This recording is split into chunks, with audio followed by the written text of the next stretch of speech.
Donald Trump invited a Mexican kingpin to the White House.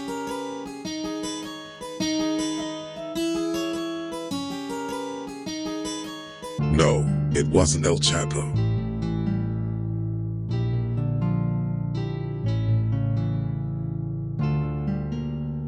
On July 28, 2020, the President of Mexico, Andrés Manuel López Obrador, also known as AMLO, visited the White House for the first time. He and the purpose of his visit isn't what we are going to talk about today.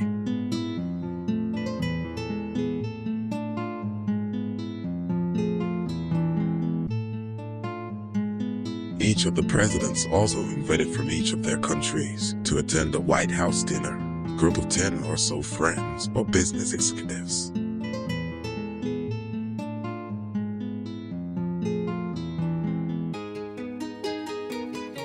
The attendees from the United States were a group of CEOs and other higher-ups in major corporations and the like. We are not going to get into who they are today, but I will leave links in the description. The attendees from Mexico were the wealthy elite. In fact, the wealthiest of Mexico. How they got their fortunes we can perhaps get into in another video. Subscribe and leave comments if you would like to know more about them. The purpose of this dinner and what they talked about was never really mentioned to the public, but with the guests' flavorful histories, you can bet it was for more than just a taco party.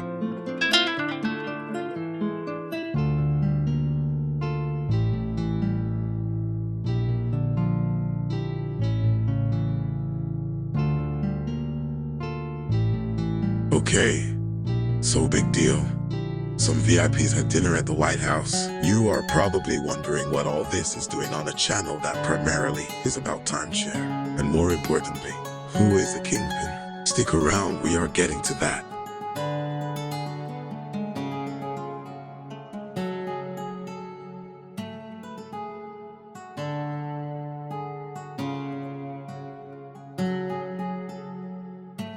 Okay, now let's get to the point. In this video, we will be only talking about one of the mysterious visitors to that dinner. Some say he's a superhero. He's been called a philanthropist and a do-gooder. But he's also been called a fraud, a gangster, and an assassin. He's been accused of bribing politicians, working with drug cartels, ecocide, human trafficking, and much more. Who we are going to talk about today is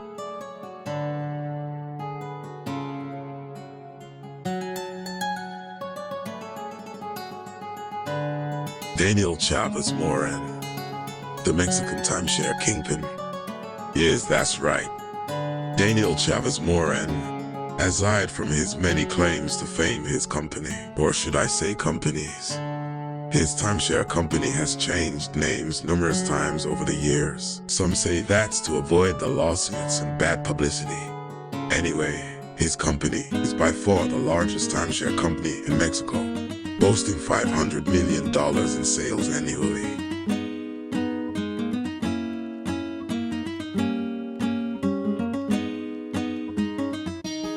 Daniel Chavez celebrating $500 million in sales. And even with all those millions, there have been several lawsuits for not paying employees. And recently he fired over 5,000 employees during the pandemic. Apparently he doesn't care much about the ones that make him his millions.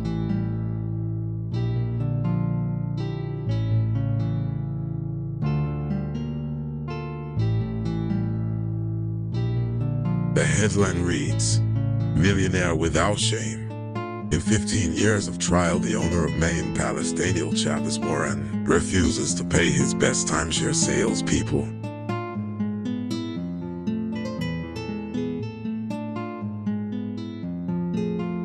And this one reads, owner of Vidanta fires 5,131 employees in Nayarit and Quintana Roo.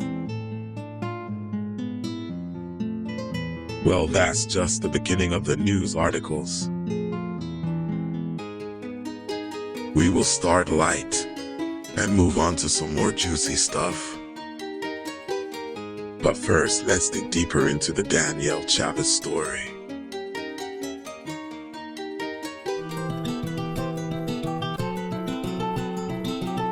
Like Barack Obama, there is a bit of controversy over his birth certificate. The birth record was registered in April, but he wasn't born until November. Interesting. Yes, there are many questions about who really is Daniel Chavez and how he accumulated his fortune.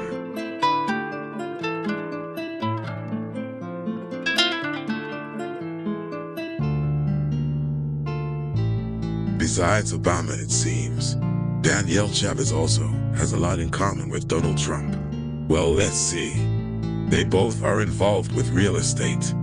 They both like younger women, and mostly they both seem to escape lawsuits, scandals, and criminal charges unscathed.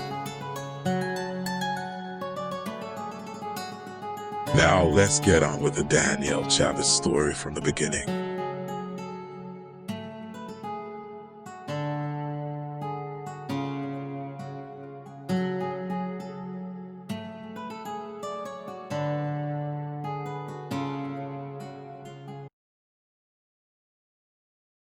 The basic story is like this. Daniel Chavez was born in 1951 in the town of Las Delicias in the state of Chihuahua, state well known for drug trafficking and cultivation. In the 50s, that area was mainly producing and exporting opium.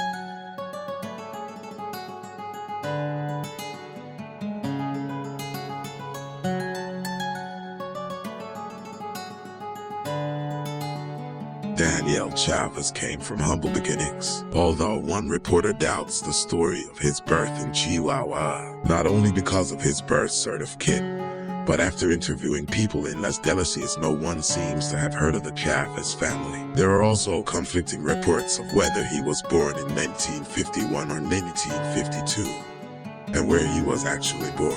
His birth certificate shown on land says November 16, 1951 in Las Delicias, Chihuahua. But there is another report that says he was born in Camargo, Chihuahua, which it so happens is the town. If you watch the TV show Narcos, where the DEA agent Enrique Camarena discovered Caro Quintero's ranch with tons of marijuana and was probably killed there. Quinteros is free till this day. You can see why Daniel might not want to be associated with Camargo, Chihuahua, the home of the Narcos. The links are in the description. But as the story goes, Daniel Chavez came from a large, humble family. His mother, Delia Moran, was a school teacher.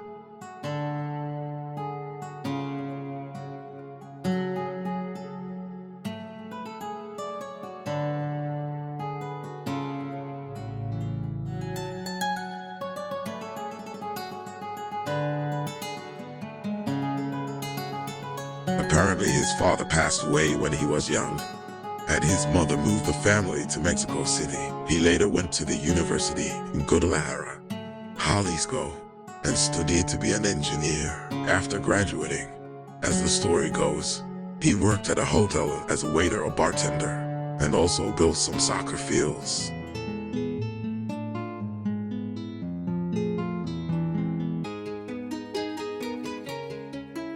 After graduating, he was working at a hotel in Guadalajara. Note this was at the same time Caro Quintero was organizing the famous Guadalajara cartel. Daniel Chavez was building soccer fields. After he built a few soccer fields, with his savings from that and his pay from the hotel, he went to Mazatlan, Sinaloa, where years later El Chapo was caught. In Mazatlan, Daniel Chavez, at 22 years old, built his first luxury beachfront hotel. Many people wonder, how did a college graduate, probably making $1 a day in Mexico at that time, manage to save the money to buy beachfront property, build a hotel, and hire people to start selling timeshare? Pretty amazing. And within a few years, he has built an empire, but not without lawsuits, scandals, accusations of him or people in his company bribing government officials, human trafficking, and even murder. Let's continue.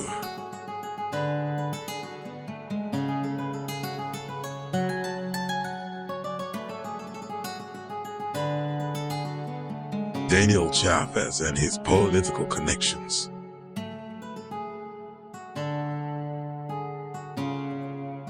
All good criminals and businessmen understand the value of rubbing elbows with politicians, and Daniel Chavez has done his share of elbow rubbing. On the right, there is a photo of El Chapo with the two previous Mexican presidents. Superimposed, at the famous El Chapo trial, witnesses testified that millions of dollars had been delivered to these two on behalf of El Chapo. There is an expression in Mexico: drug money doesn't buy politicians, it creates them. Daniel Chavez knew early on he needed politicians as friends and was willing to pay for that friendship.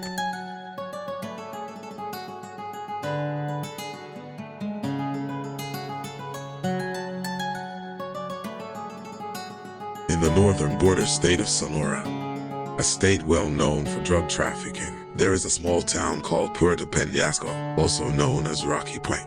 Well, Mr. Moran happens to own 25,000 acres there. The property even has its own airport. It has reportedly been used by drug traffickers.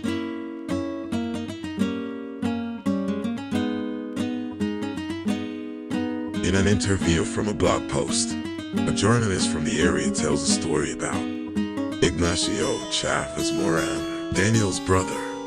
We will talk more about him later.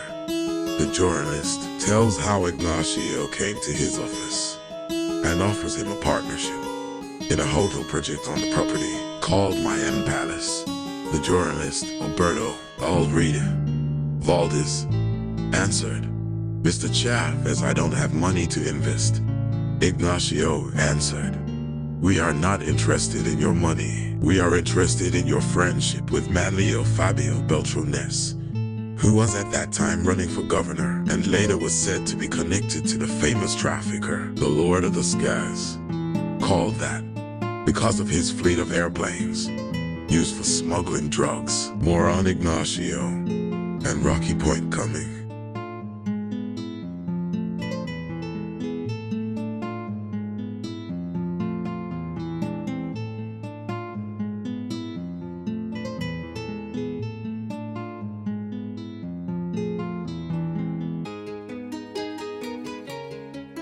The headline reads, "The Philanthropist, the Assassin, and their Mayan Kingdom, Mayan Palace owner, Daniel Chavez Moran, conspires with the Bulgarian, Valentina Danciev, to create an empire of impunity and deceit." Daniel Chavez Moran made friends with the President of the Republic to achieve impunity. Valentina Danciev, from military to hotel partner in Mexico. Valentina pays $21 million to rent hotels from Daniel Chavez Moran. Valentina and his net of murky businesses in the U.S. This news story covers many things about the famous timeshare Kingpin. We will go over some of them in detail. The link to this is in the description.